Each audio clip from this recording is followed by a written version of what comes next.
Hello, my name is Rosalind Scott, Dementia Navigator for Dementia Alliance of North Carolina. I'm also the facilitator for the Dementia Alliance Book Club.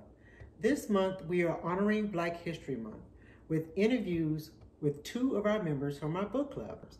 Our second guest will be Felicia Coleman, a female African-American caregiver who's caring for her mom who's been diagnosed with Alzheimer's as well. Felicia, thank you for joining us today to talk about caregiving. I know you are a female. We're honoring Black History Month here at Dementia Alliance, North Carolina. So we want to talk to you a little bit about your caregiving journey. And my first question I wanted to ask you is, when did you first realize that you were a caregiver, that you were actually a caregiver for your mom? When do you think that first came, like the revelation of that? Probably about 4 years ago. I noticed that Mom wasn't as sharp as she normally was. Nothing drastic at this point, but she just wasn't as sharp. Just enough stuff to make me notice something wasn't right. Yeah, something is not right. We didn't have a diagnosis at this time, but it was just enough to notice something is not right. Yeah, wow. It was about 4 years ago. Now, your mom, with the time, was she living with you or she wasn't living with you? No, she doesn't live with me now. She lives alone, but we have an aide that goes there, that lives with her now. So what type of things was she doing at the time that, that get kind of been like, something's not right, mom is not the same? Can you think of anything?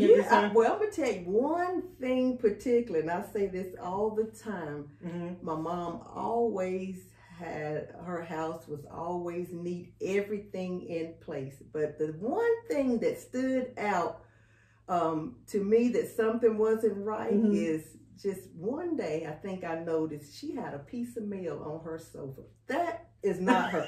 A piece of mail. Okay, that's nothing. Then probably a couple days later, I saw a couple more pieces of mail. Like, she's starting to store her mail on the sofa. That's not her.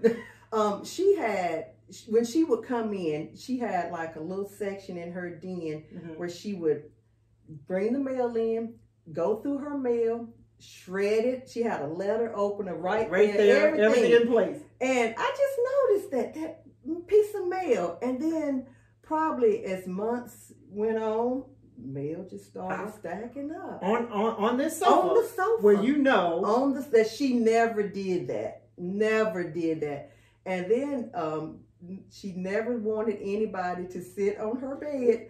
And one day, just went in and she said, "Come on in here, sit down." And when you're looking behind you, looking around like, okay, but that one thing, the mail, is what really got my attention. Something is not right. Is it because as African American families, we have this space in the home. Our mothers, where you have plastic on it, and that's no one can go in this room. Exactly. So this was the room. This was the room with the plastic with the plastic on it. And there's something on the chair. Oh, yeah, wow. That's not normal. That's not the way normal. It happens, huh? So in relation to your siblings, did they recognize this at the same time that you did as well? Like, something is not right with mom? As far, what was the first symptom for them, if you could think of what that would be? As far as they're concerned, I think as far as her action, because I know mom knew something was wrong with her. Okay. She just didn't know what. And to be honest, they was like, "Mom sure is mean. Like, what's wrong with her? She's just so mean." And with me, I was like, that's not her normal character, though. Right. Yes, she is being mean, but that's not her normal character. Something is wrong. That's not her. So they were like, "We need to pray for her." She's just being very mean. But I think an advantage to me is, I think I kind of noticed something earlier, and I started reading and researching. Wow. And I read the book that actually a cousin suggested, was the 36-hour days. I mentioned that before. Yeah. And even reading that book, I noticed stuff like it said, when you notice that there's possibly a problem, stuff had started happening 10 years ago. Right. And that made that the mail. Okay. The mail. Wow. And then so I was like, okay, this is it. So I actually talked with my siblings and I said, y'all, it's not she's just being mean, but I think something is wrong. Something is definitely medically wrong. Were they receptive to that? Not at first, but then you know, we ended up you know, I made an appointment for her to see a neurologist. Right. I, you know, read the book, did that. So now at this point we have a diagnosis. You know, she was diagnosed with dementia. Right. So when we got that diagnosis, it kind of changed things a little bit. Not at first, because we still didn't understand, right, you know, what, you know, the disease was or the impact it had on Mom. We didn't understand. Mm-hmm. But when she got the diagnosis, you know, we, you know, there was her excellent group of doctors that, wow, you know, got involved with her care. Excellent. They mm-hmm. kept us informed of stuff that, you know, what was going on with her. They were they are very supportive. They give us clarity on, you know, what's going on with her now as far as her care, what to possibly expect as the disease progresses. So it's helping us to make preparation for her care. We have excellent, like outside people, like even the extended family. Our children, you know, my siblings and our children are very involved. And that helps a lot. Let me interject on that, because you know, statistically, mm-hmm. you know, there is the challenge African American families mm-hmm. when it comes to diagnosis. There's mm-hmm. a challenge of when you're communicating with the doctor. All of these things are in most statistical studies, you know, this is a struggle for the African American family when it comes to healthcare. Mm-hmm. You know, Alzheimer's, you know, not good doctors, you know, not mm-hmm. getting diagnosed really late. Mm-hmm. So it doesn't sound like you guys had any of those issues in your journey with your mom being diagnosed and the care that she's been receiving. Right. I mean, that's true. I mean, not. I know that was a statement, but no, you're actually right. I mean, this group of doctors now. I mean, they have been. I mean, just awesome. Like, just so supportive. And I know this. I mean, oh Lord, I know that's. Lord, I'm sorry. I mean, that's what you need now. Just people that understand not to write you off. Right. And I mean, we have that with these doctors. I mean, I could go to work and call either one of them now, and they'll answer my call, you know, and that helps a lot. It just lets you know, people understand, and that helps. You know, that helped with my family, you know, finally getting on board. That's what helped. Help with the doc. Thank you for making that point, because, mm-hmm. like I said, statistically, we see that this is not the norm, mm-hmm. especially for the African American family. So let me, I will ask you this. Mm-hmm. So would you and your family have, if you did not get that support from the medical community, do you think you would have changed doctors? You know, because I think with some families, the struggle is there. The struggle mm-hmm. is there with mm-hmm. how they're receiving healthcare. But then the push to say, okay, I'm going to go to another doctor may not always be in their thought process. So with your family, if you had not have gotten that support from the doctors, mm-hmm. do you think you would have maybe went to another doctor? Kind of, what do you think, just hypothetically? Okay, I will say this. We did have another primary care doctor. Okay. We did. That was horrible. Okay. That was horrible. Right. And then again, I'm going to tell you, I always find God in everything. So even going at Mom's house one day with all of her paper piled up on the sofa, I just started going through her papers and then found this little ad for a new primary care mm-hmm. facility that was here. And I was like, let me call. So that's who we have now. Wow. These people are awesome. And I guess you call them a geriatric doctor. Gotcha. Mm-hmm. They're mm-hmm. great. Like I said, I could just call them now. They're so supportive. So we actually did have to switch doctors. We did. Now, within the switching process, was that like, was it challenging, or was it just like, boom, we called them up and it was set up? Because sometimes what happened, like I'll say, for instance, in Eastern North Carolina, which is where I'm from, we do have a geriatric physician's office in Greenville. But to get seen takes months because it's just so booked up. Were you guys able to just call and get in right away? Call one day, can you come in? Let's see, I have an appointment. 2 days later. Wow. And I was like, what? So it was kind. I was kind of like, yeah, that was too easy. But you're looking for something to be hard because of the struggle. Yeah, right. Yeah, I really was. Even thinking back to the first doctor that we had. I mean, but this one was so easy. I don't know if it was because it was new. I really don't know how new it was because, like I said, I just happened to find this piece of paper. This pile of papers. Yeah. But we got in. Oh, these people are amazing. I mean, I always throw their name out there, but they're excellent people. Wow. Yeah. So in this journey, and I'm hoping I'm not repeating myself. So the true actuality of I am a caregiver for my mom. When do you think that actual moment was? Probably definitely after I started noticing stuff. I think I just put in my mind, okay, this is not her. Now, my mom, she took care of me my whole life, so I have to make sure she's okay. Automatically, I started overseeing, taking care of. So it was just like that thing just clicked in. It just clicked in.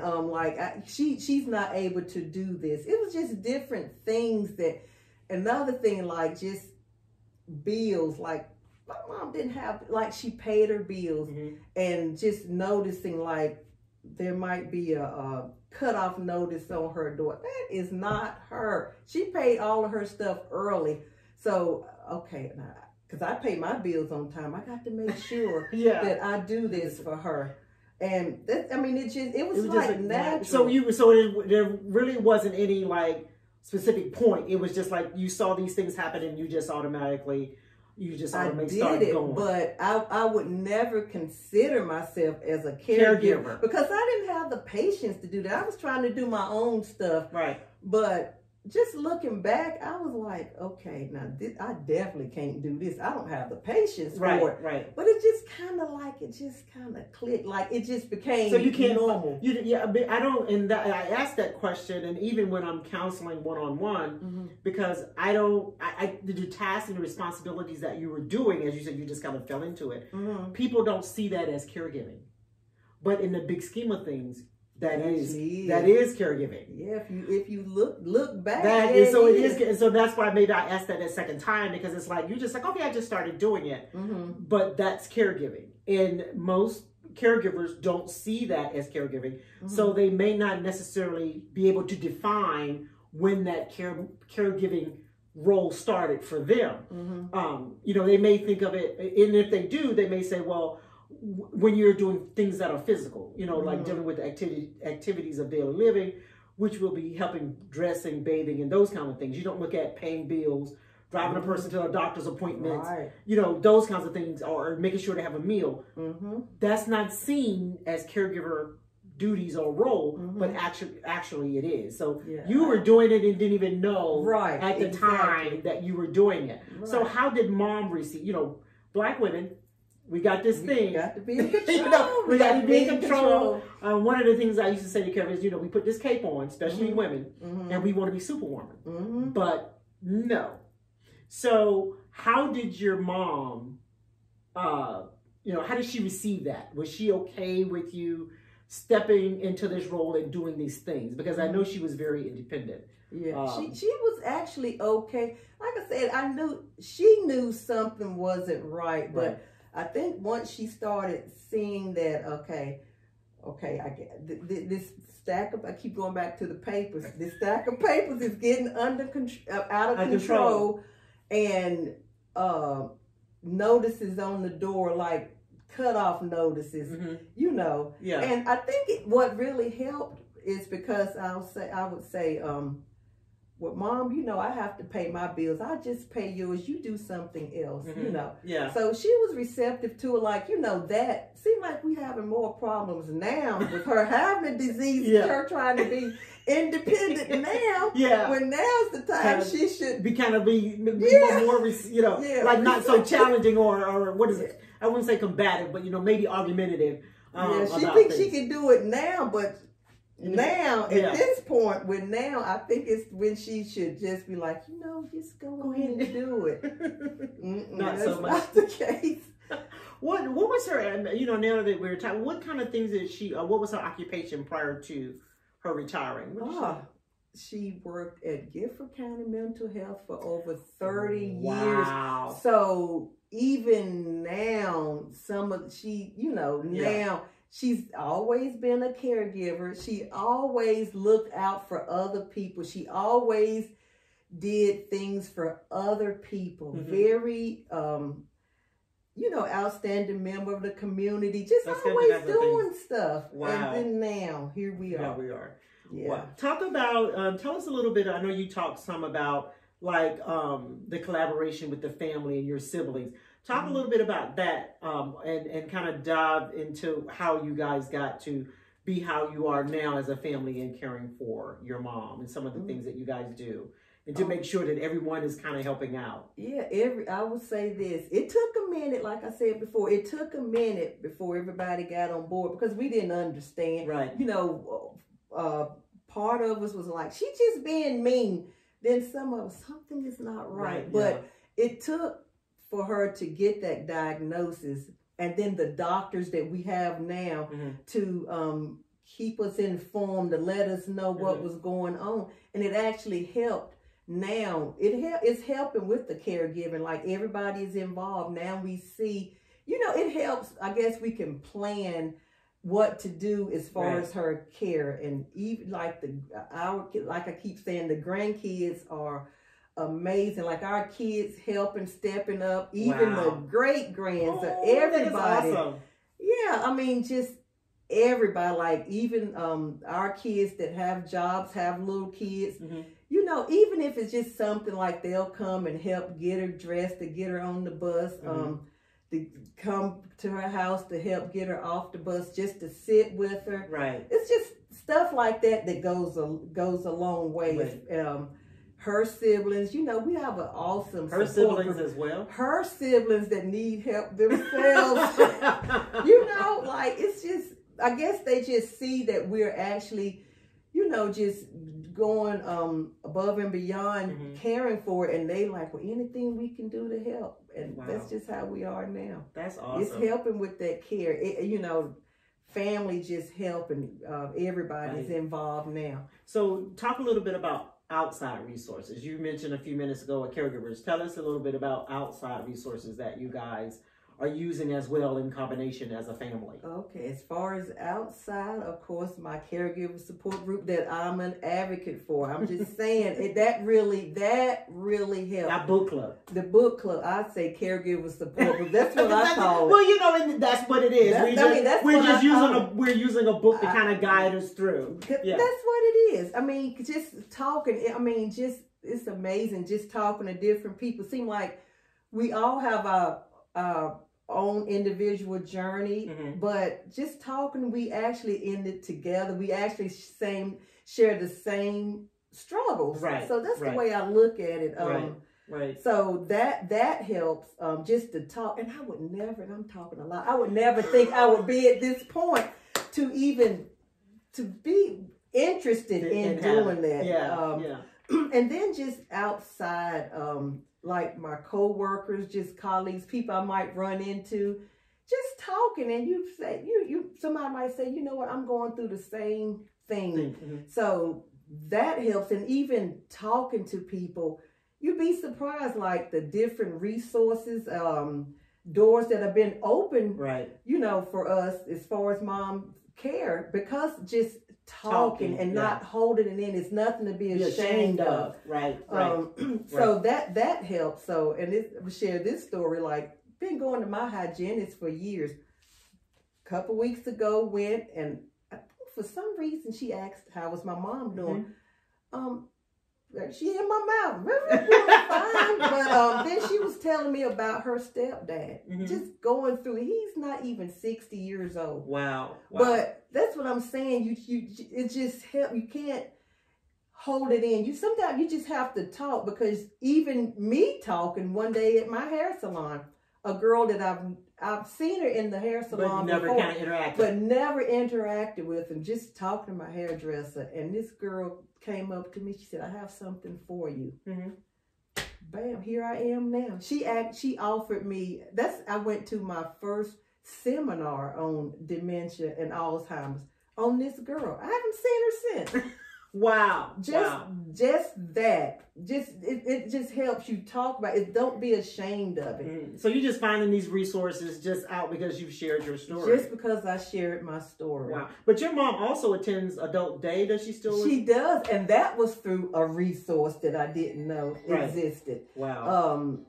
Talking to someone, and they was like, you know what? She might be interested in that. Wow. Now, is that PACE as well? Is that PACE? That's not PACE. That's Wellspring Solution. Yeah, I know about them as well. Yeah, so awesome. And they're awesome too. Like, they'll call it with updates on, your mom is doing this, that, and the other. First thing they always say, no issues. We just look, because you're on and you're like, what? It's like, when you're a parent and your child was at school and you get a call from the principal. And so you're waiting for that. So, so I mean, I'm an advocate for different caregivers. I just am. I mean, I'm not ashamed of it because. And you don't know how your story can help someone else. Exactly. And that's a big part of our book club, that I try to emphasize. Maybe you're not taking care of your mom. You may be taking care of another loved one. But you don't know how your story can help the next person. And I think that's very important to the book club as well. We don't make you talk. But we don't, and I have you guys are awesome. So that's not something, I have to, kind of pull anything out of you guys. But to share your stories and know that what you're experiencing may be something that, whomever else is experiencing.